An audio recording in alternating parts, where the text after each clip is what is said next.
I was like, because it was like, and then I was like, it's like, it's kind of fun, and then of course like those guys, there's like half of them are still there. Of course they heard me talking. It went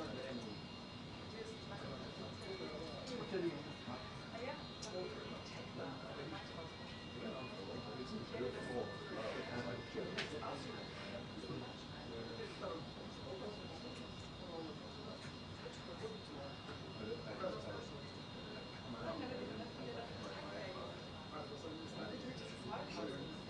I haven't yet programmed the cameras to Wi-Fi, so it's here shooting off the camera that could have.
No, I mean, for a long time, crosswise, and actually that's why I bought these straps, so I can make crosswise, especially really spreads the way a lot. I get worried about that. I feel like with these straps, you can't, the rubber's not good enough to put your shoulders, but you put the canvas, which is actually quite nice. You can have them on the side, but then it slides quite well. Well, you can easily change the length. But I don't know, if it's stuff like this, it's like, I know it's not going to be wrong.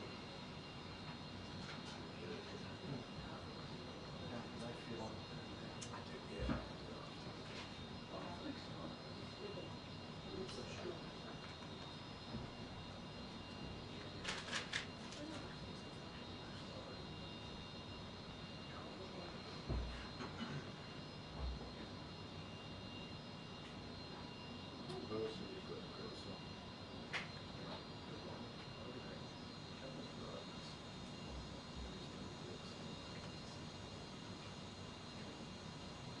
Yeah. Just feels better if you can, especially with a long cross.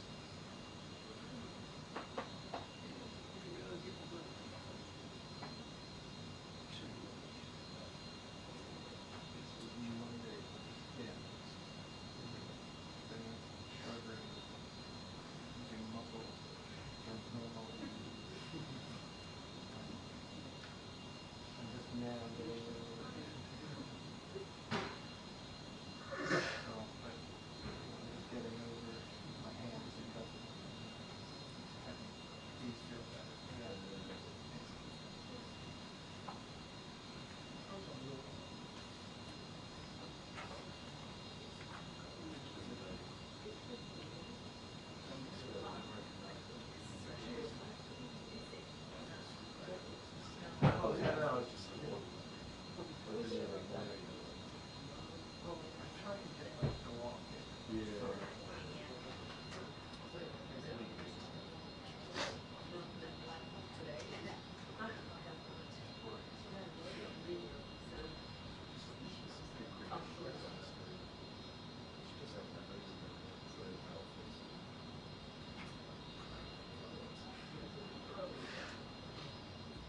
That's why you got Yeah.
Our loudspeaker isn't working, but the briefing's beginning in 2 minutes. Okay. Thank you.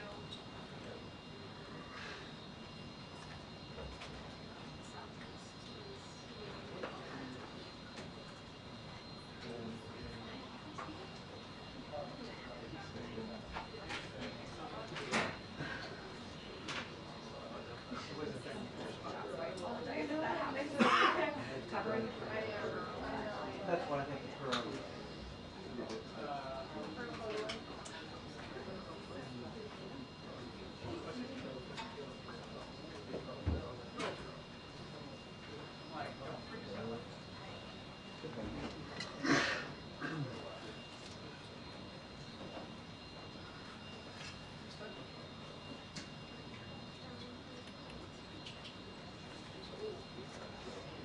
There will be recorders coming up. Yep, they are now. Loudspeaker too. It's been a while. It's tough. Except for the party.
Thank you. There are so many days where you finish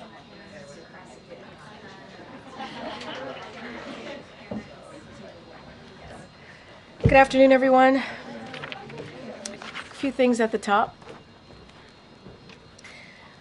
So as we announced yesterday, the president will travel to Rome, Italy in early January to meet separately with His Holiness Pope Francis, President of Italy, Sergio Mattarella, and Prime Minister of Italy, Meloni,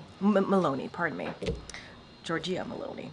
The president will have an audience with the Pope to discuss efforts to advance peace around the world, and during his meetings with the Italian leaders, he will highlight the strength of the U.S.-Italy relationship, thank Prime Minister Meloni for her strong leadership of the G7 over the past year, and discuss important challenges facing the world. We will provide more information in the days to come.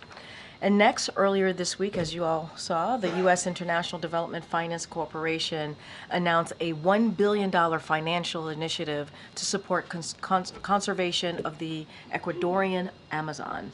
This is a result of the president's recent trip to the Amazon and a continuation of the administration's effort to support innovative ways to address climate change through sustainable growth and development without burdening countries facing financial constraints. Switching gears just for a second here, today, President Biden announced student debt cancellation for another 55,000 public service workers, bringing the total number of individuals who have been approved for student debt relief under his administration to nearly 5 million people. The people approved for debt cancellation today include teachers, nurses, service members, law enforcement officials, and other public service workers who have dedicated their lives to giving back to their communities and who are finally earning the relief they are entitled to under the law.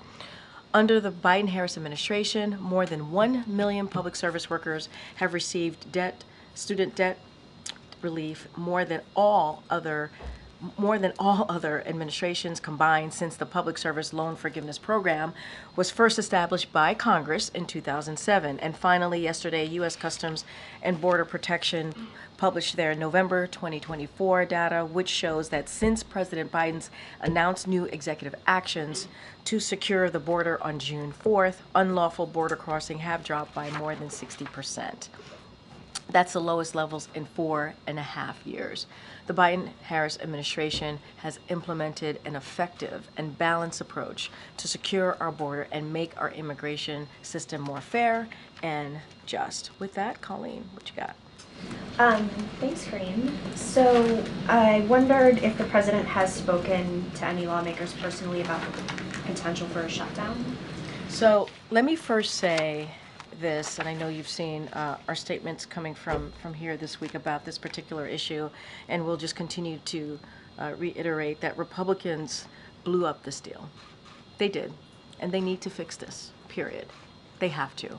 Republican needs to stop playing politics with a government shutdown, and they are doing the bidding. They're doing the bidding of their billionaire friends. That's what we're seeing, at the expense of hardworking Americans.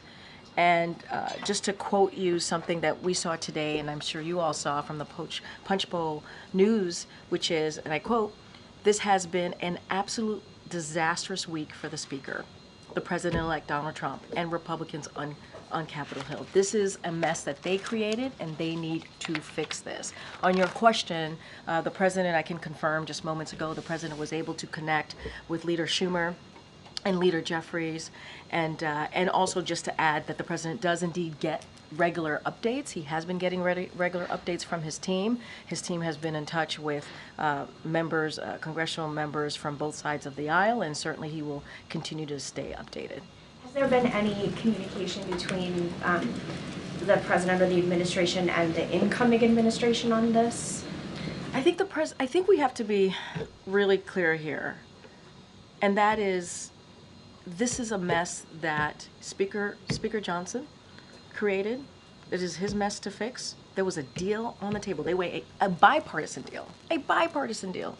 In this day and age, they were able to come up with a bipartisan deal.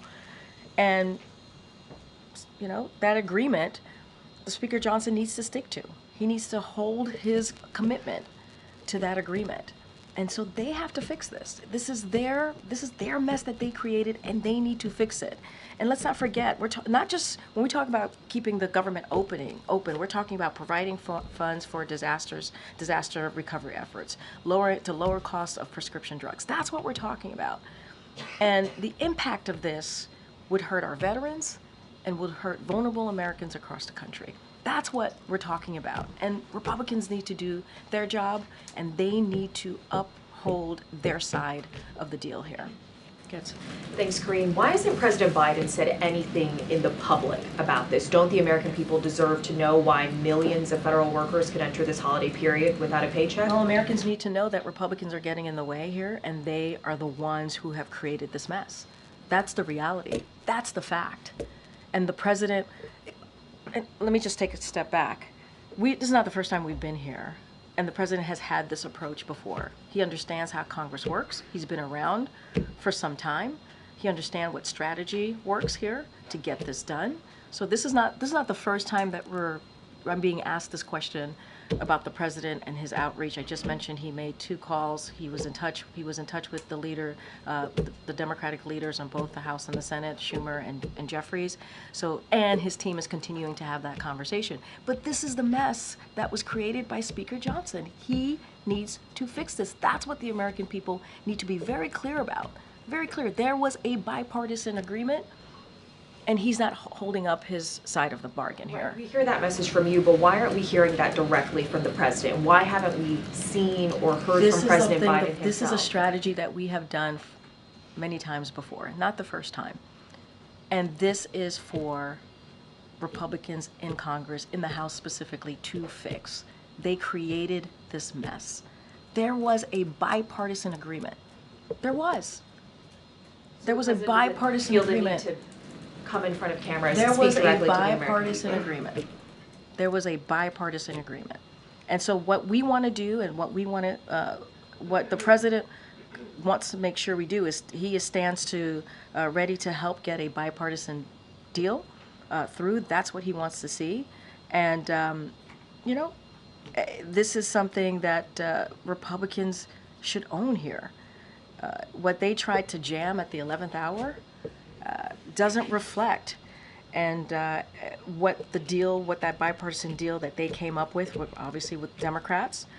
And, Republicans are showing a disregard for the American public. Just lastly, some leading Democrats are calling Elon Musk President Musk or Co-President Musk. What is the White House's and President Biden's reaction to this labeling of Elon Musk, and whether or not House Republicans are listening more to this billionaire than the president-elect? What I can say is congressional Republicans, at the direction, and you all know this, you all reported this, of President Trump and Elon Musk, are trying to pave the way. What they're doing is trying to pave the way for $5 trillion to our national debt.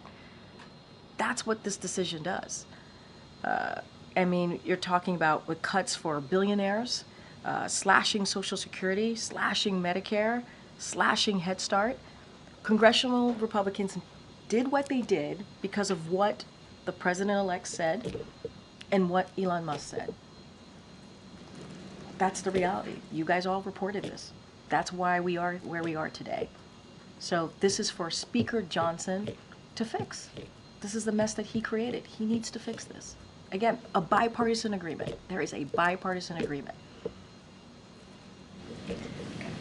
Ms. Green, would the president support a 4-bill strategy that we've seen discussed today, which would separate clean CR from a farm bill extension, disaster aid, and debt limit? I'm not going to get into hypotheticals. What I can say is there is I'm going to get very repetitive here because it is true and it needs to be said. There is a bipartisan agreement. There's a deal that was agreed upon, and that's what they need to move forward with. And when I mean they, I mean the Republicans in Congress. They need to move forward with that deal. That's what they said, with the deal that was agreed upon. That's what they said they would move forward with. The Speaker said that, and he's not holding up his side of the bargain. He's not. His side of the deal, he is not holding up. And in response to President-elect Trump's statements this morning that this is a Biden problem, but if Republicans can help solve it, they will. I imagine you'll repeat some of what you just said, but in response to that. Congressional Republicans made their decision because of what the president-elect said at their direction, the direction of the president-elect, and the right direction of Elon Musk. There was a bipartisan deal on the table. They were moving forward. The Speaker agreed to do this, to move forward with the bipartisan deal. And they stopped that because of what the president-elect said and what Elon Musk said. They wanted to clear a way for their billionaire friends, a tax cut, $5 trillion to the national debt, with tax cuts to billionaires, for billionaires. So that's the reality. You've all reported this. We've seen this. We saw what was being stated, what was being put out there by the president-elect and Elon Musk. There's no hiding from that. That's the reality. And so, you know, we're talking about, this is not politics here. We're talking about the American people who need these programs, who need it. And so, Political Playbook said, had to say what they had to say about this. Trump picked the fight. He picked the fight, and it was Trump. Well, with him and Elon Musk, who sank the bipartisan deal. That's what you all are reporting. You can't twist the facts or change history here. Okay. So based on the White House's assessment of where things stand right now on Capitol Hill, should Americans be prepared for the government to shut down tonight at midnight? There's still time. We believe there's still time for that to not happen, for Republicans to do the right thing, to hold up their part of the deal and move forward with the bipartisan agreement. There's still time. And our focus is keeping the government open. That's what we want to see. And we hope Republicans want to do that. Republicans in Congress want to do that as well. And there's still time. And we've talked a little bit here about how the president really has not been a player at all in these negotiations. I know you said he spoke with Schumer and Jeffries today, but what exactly is the strategy behind that? Is there a sense that perhaps having him involved at this moment would do more harm than good? I kind of took this question, I got some formulation of that question moments ago. The president knows how to deal with Congress. He's been around for some time, as you all know. And this is not the first time that we've had this strategy where we have said it is Congress's, one of their number one jobs is to keep the government open. In this particular instance, you saw what Republicans did with Speaker Johnson obviously leading us to this mess, to where we are right now. And they need to fix it, period. It is their mess to fix. It is. There was a deal, a bipartisan deal. There was, just days ago. And they created this mess. Speaker Johnson needs to fix this. Republicans in Congress needs to fix this. It is their mess to fix. And they allowed this bipartisan deal to be scuttled by the president-elect. And if the government shuts down for an extended period of time, would President Biden commit to remaining here in Washington and not going through with his holiday plans? I don't have anything. I can't get into hypotheticals. I don't have anything to share on this. We believe, as I just said moments ago, there's still time to get to a deal here, or move forward. I shouldn't say get to a deal. Move forward with the bipartisan agreement. They can't avoid a shutdown. They can. They were on their way to doing that, and it was scuttled by the president-elect and Elon Musk. This is why we're here today. That's why we're here today. Okay. Yep, okay. Corinne, you've said that House Speaker Mike Johnson needs to fix this. Has President Biden spoken to the House Speaker, or does he have any plans to? I've answered this in so many ways, and I'm going to answer it now. We got to be really clear. Speaker Johnson created this mess, and he needs to fix it. I don't have anything else to add beyond that. He knows, the Speaker knows how to fix this. They got to a bipartisan deal. He said he was going to move forward with it.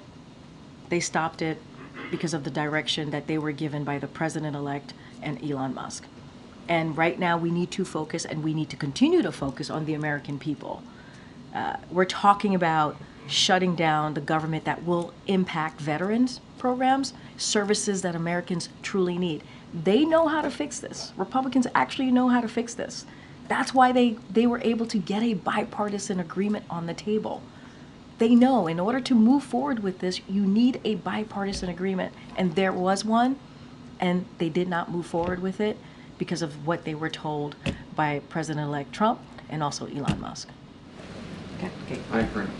I'll go at the question another way. In this moment, is the president leading? The president is the president of the United States, and he is leading. And to be very clear, as it relates to this, I've said this many times before, moments ago, and I'll say it again. We have done the strategy before. This is not new, where we have said Congress needs to deal with this. This is their number one job, is to keep the government open. And there was an agreement on the table, not just an agreement, a bipartisan agreement. Speaker Johnson created this mess. He needs to fix it, period. To be clear, the strategy is he is leading by staying in the background. The strategy is the Congress, Republicans in particular, need to do their jobs and get out of their own way and focus on the American people, not their billionaire friends. That is what needs to happen, and that's what the president wants to see. Does the president believe that the U.S. debt ceiling should be eliminated? You all know where the president stands on this. His focus right now is keeping the government open. That's what he's going to focus on. The vice president canceled her trip to California. Can you say why? You would have to speak to her office. I can't speak to that. And then finally on Syria, really quickly, the DoD said yesterday that there are about 2,000 U.S. troops in Syria. That's double what the administration has said beforehand. Why the discrepancy? So I would have to refer you to the Department of Defense to speak to troop numbers. That is their purview. That is something that we have always been pretty consistent on, that they have to speak to. I know that they said yesterday that the additional forces are considered temporary, that they are deployed to meet shifting mission requirements, but I have to leave it to the Department of Defense, to the Pentagon, to speak to troops. Last question, Yep. Corrine, and I know you have tried to answer it several times, but shouldn't Americans hear from the President of the United States just hours from a shutdown?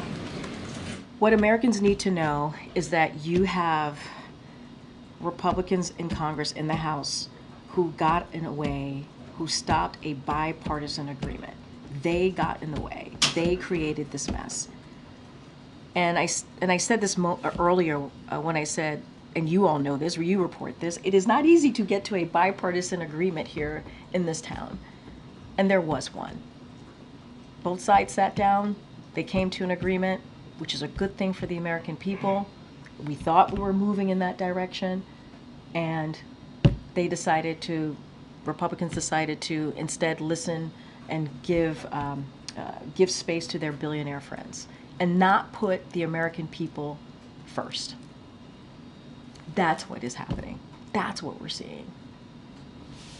Go ahead, Michael. Thanks, Corinne. Just wondering if you could give us an update on Nippon Steel's pending purchase of U.S. Steel. Excuse me, the panel that is reviewing that transaction is expected to issue its recommendation soon, so I'm just wondering if you have any update on the timing. And also, is the president prepared to accept those recommendations regardless of what they are, or does he plan to block this? I'm not going to get ahead of the president. I don't have any announcement to make, and so I'm just going to leave it there. Just don't have anything to share. Don't have an announcement to make at this time, and certainly not going to get ahead of the president at the podium.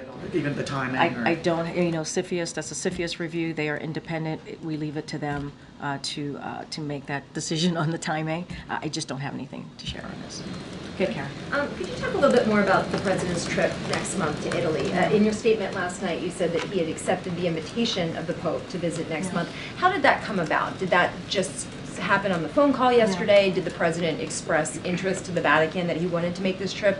It's pretty late in a term to be traveling so soon, close to the end like that. So I don't have any information for you. I would have to talk to the team about the timeline. Look, the president is looking forward to going back to Italy. As you all know, he's been there a couple of times in this in his first term, in this term, and so he's met obviously a couple times in this administration alone with His Holiness Pope Francis, and obviously he looks forward to that.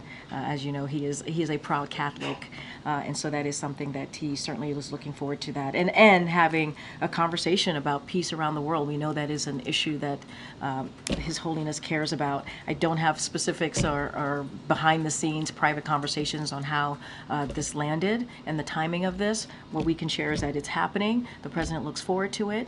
And we certainly will have more to share as we get closer, like we normally do when an ACONUS trip happens. Should we expect domestic travel for the president in January? Is he going to be out there doing any farewell speeches on policy issues in other parts of the country? So I would say stay tuned. We'll certainly have more to share about what January will look like for the president. Don't have anything specifically to announce right now. I'm just going to try to ask this a different way. Yeah. The president is get the still in same answer. office. I'm just going to try. He's still in office for a month. The American people really haven't heard from him on whether or not the government is going to shut down. wouldn't the message hit differently if the president were out there countering the message that we're hearing from the president-elect and Elon Musk? Why isn't he speaking on this? Republicans are breaking their word. They are breaking their word to support a bipartisan agreement. We would not be in this position if Republicans in the House did not break their word. That's where we are. And we're talking about what the agreement, when you think about what the agreement would do, it would lower prescription drugs costs and make it harder to offshore jobs to China. We're talking about veterans who need these services. And instead, what they want to do is they put forth a bill that would pave the way for tax break for billionaires. That's what they did. Instead of going with a bipartisan agreement, they put forth something that would pave the way for their billionaire friends. That's not about the American people. That is just not about the American people. And we have been here before when we're trying to make sure that there's not a government shutdown. The president has had the same, kind of the same strategy. He knows how to work with Congress. And so in this instance, the Republicans blew this deal up. They did. They blew it up, and they need to fix it. This is not for the president to fix. This is not for us to fix. This is for Republicans in Congress to fix the mess that they created. But has he expressed any thoughts or feelings on the president-elect and Elon Musk? You're Process? hearing what I'm saying, right? I speak for the President of the United States. So when I speak for the President of the United States, I am speaking directly for him. So you are hearing where he feels about this, what his thoughts are about this, and we believe, and the American people should know this, that Republicans need to fix the mess that they caused. The Speaker knows how to get this right. To get this right is to move forward with a bipartisan agreement, the bipartisan agreement that they had come to not too long ago. We thought we were going to move forward with that agreement, and they blew it up. They blew it up. You good? Okay. Thanks, Green. Has the government started informing employees who might be furloughed? Yeah. Those specific folks, especially heading into the holiday season, are they being informed that they might not get their paycheck? So, look, we believe that there's still time for Congress to prevent a partial shutdown. We believe that.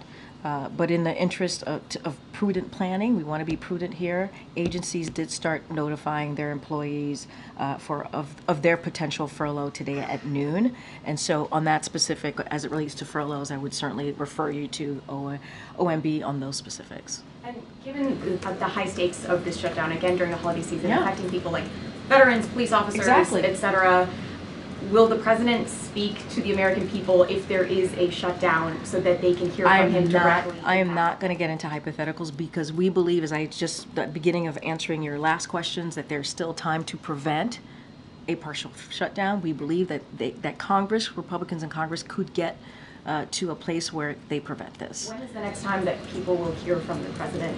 I'm not going to get into hypotheticals. It is very easy. I hear your question, but it's very easy to fix this. The mess that Republicans created, it is very easy for them to fix this. Bipartisan deal agreement. Move forward. Keep your word, Republicans in Congress. Keep your word. Keep your word. Go ahead. Thank you, Corinne. I have a question on China. In the final month of this administration, we continue to see high-level talks between us and China, including last week.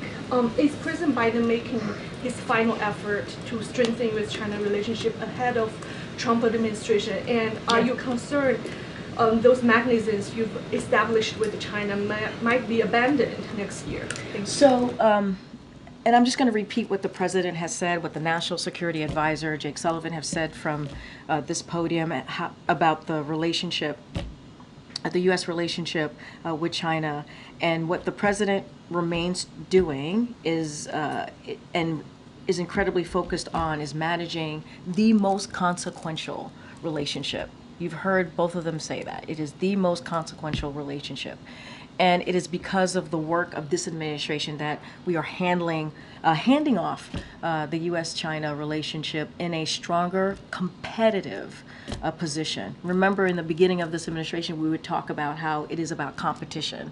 That's how we wanted to kind of see that relationship as well, about competition. So That's what the president and this administration is leaving the incoming relationship. Under President Biden, we have made America stronger and positioned us to outcompete China through significant investments in the United States, develop closer relationship with our allies and partners in the Indo-Pacific, increase our deterrent capabilities, and diminish China's ability to exploit our most sensitive technologies. At the same time, we are carefully managing, and we have carefully managed this relationship through skilled diplomacy to prevent competition from varying into conflict. Remember, that's what we want. We want competition, not conflict. So we're going to continue to manage this relationship. I'm not going to get into hypotheticals of what the next administration may or may not do, but what I can lay out, as I just did, is how the president has focused on this consequential relationship with China, the U.S.-China relationship. Okay. Thank you. Just following up on Karen's question on the trip to Italy and what would be the second meeting with the Pope. We all know that for the president, his face is very important, but this isn't a trip he's taking as a private citizen. This is a trip he's taking as head of state. So what's the broader message here? Why this choice for what might be his final international trip? So look, we're going to have more information as we normally do. We do background calls, press calls with all of you as we head into an ACONUS. We're going to do the same. Nothing has changed. And we will lay out the goals, the reasons, what we expect to get out of this trip. But I tried to give you a little bit of what the president, the logistics of who the president's going to meet, and the discussions that he's hoping to have. Let's not forget, the prime minister she's the leader of the G7 right now, right, and has shown strong leadership. So that's important too, to have for him to have that continue that diplomatic conversations with her as well. And so certainly we will have more to share as we get closer to the travel. Thanks, Karine. There are some Republican lawmakers who are actually advocating for a government shutdown. One example is Marjorie Taylor Greene from Georgia. She says shut it down. Can you explain the repercussions of what a partial government shutdown would be for specific groups, for seniors, for veterans, for those that depend on government services? Can you explain what this possibility would mean for those individuals? And it is sad that I have to explain that, really. They are congressional members. One of their duties is to keep the government open because, as you just stated, we're talking about veterans. We're talking about vulnerable Americans who need services that the federal government provides in order just to make it through the day. And it is sad that what we're seeing from Republicans is picking their billionaire friends. That's what they're doing. Not the American people, not our veterans. And we're talking about basic services that are needed. OMB certainly could dive in and lay out the different programs that will be impacted, that will impact Americans if this indeed happens. But John, we can avoid this. They can avoid this. This does not have to end this way. We do not have to end with a government shutdown, and really put a negative impact on American families, a negative impact on our veterans. This could be avoided. Republicans in Congress don't have to go this route. They don't. There was a whole different route that they were going, which would have actually been done in a bipartisan way. We believe, this president believes, that it is important as we move policies, as we move forward on behalf of the American people, we do it in a bipartisan way. And they had that deal. Do you happen to know if there would be a delay of any kind for Social Security recipients from receiving their checks or members of the military from receiving their pay? You're laying out everything that we're concerned about. Those are the things that we are concerned about. Yes, those are concerns. But there's a way out of this. There is. Republicans need to fix this. They need to fix this mess that they created.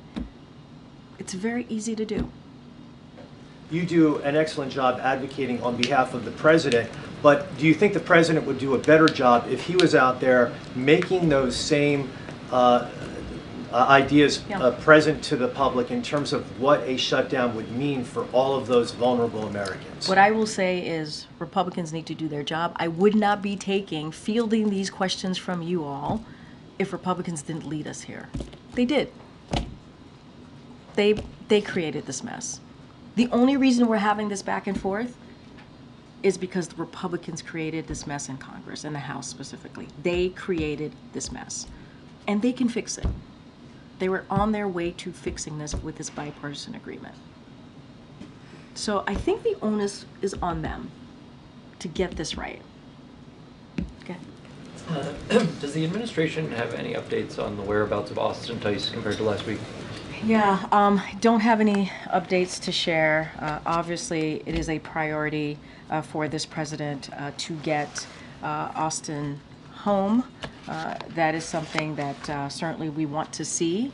I will speak to Assistant Secretary Barbara Leaf and Ambassador Roger Carstens traveled to Damascus, Syria, to engage with the Syrian people, including members of civil society activists and other Syrians about their vision for the future of their country and how the United States can help support them. They also met with representatives of the interim authorities to discuss transition principles shared by the United States and regional partners.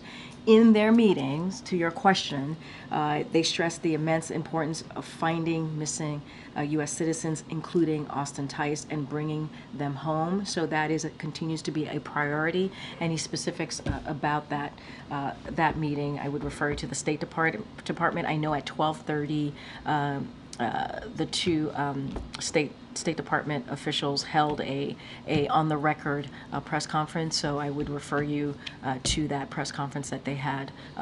It might still be going, but they certainly were able to talk in more details and take questions about this. And again, they touched on Austin Tice in this, and more broadly, obviously bringing U.S. citizens home.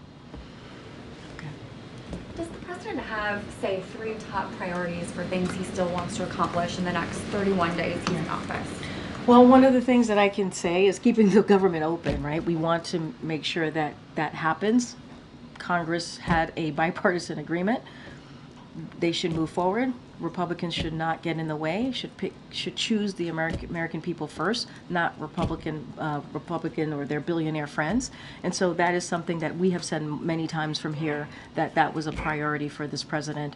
Certainly we want to continue to excel the implementation of key priorities that the president has had, meaning the bipartisan infrastructure legislation, the CHIPS and Science Act. We want to make sure that those investments, that continues, and we want to excel on that.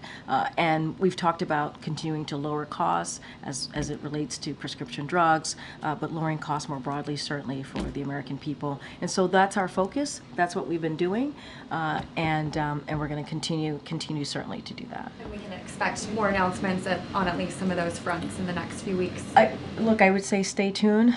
We are trying to truly run through the tape here and get as much done as we can for the American people. And we know that the American people wants us to continue to work on their behalf, and that's what the press is going to be focused on. Real briefly, since you mentioned the shutdown, different angle on that question, Sure. Potential shutdown, I should say. Yeah. Should the American people be confident that in the event of a shutdown, there would still be a smooth transition and inauguration process? That has been the president's commitment. And that you've heard directly from him. We want to make sure that there is a responsible, committed to a responsible transition. And as you know, his team, he and his team has certainly been working towards that. The team has been preparing for months to make sure that happens. I will say, though, if there is a shutdown, and I don't want to get too much into hypotheticals, but this is the reality, transition activities will be restricted. And with limited exceptions, obviously, but such as prevent imminent threats to the safety of human life or the protection of property. Those are the things that we would that we would have to be concerned about. And so we're doing everything to ensure a smooth transition. But the choice to allow a transition to move forward is in the hands of Republicans in Congress. We can continue to have this smooth transition of power if they stop threatening a shutdown. They have an opportunity, Republicans in Congress have an opportunity to keep the government open so that we can continue what the president's commitment has been for months now, is to make sure that there is a smooth transition of power. Just two clarifications, I guess. The first one, is this trip to Rome the last foreign trip that the president will take? What I can say is the president's going to Italy and is going to go on a Kona trip in January. I'm always very careful. Anything could happen, but what I can say for sure is that the president's certainly going to be going to Italy. We announced that. We'll have more to share. I don't have anything else to share. And then secondly, related to the CR, given what you said about the president's views on debt limit increases or eliminating the debt limit, does that mean that that would be something that would be vetoed by the president if it reached his desk? I'm not going to get into hypothetical. I'm just not. I think what is important here is there is a path forward. There has been a path forward. There is a bipartisan agreement that Republicans tanked because of what they were directed to do by Elon Musk and President-elect Trump. That's what happened. That is the reality that we're in now.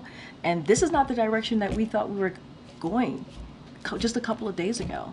And so Republicans blew up this deal. They can fix it. It is their mess to fix. And they have to choose the American people. They have to do their basic job, is choosing the American people and delivering for them. Thanks, everybody.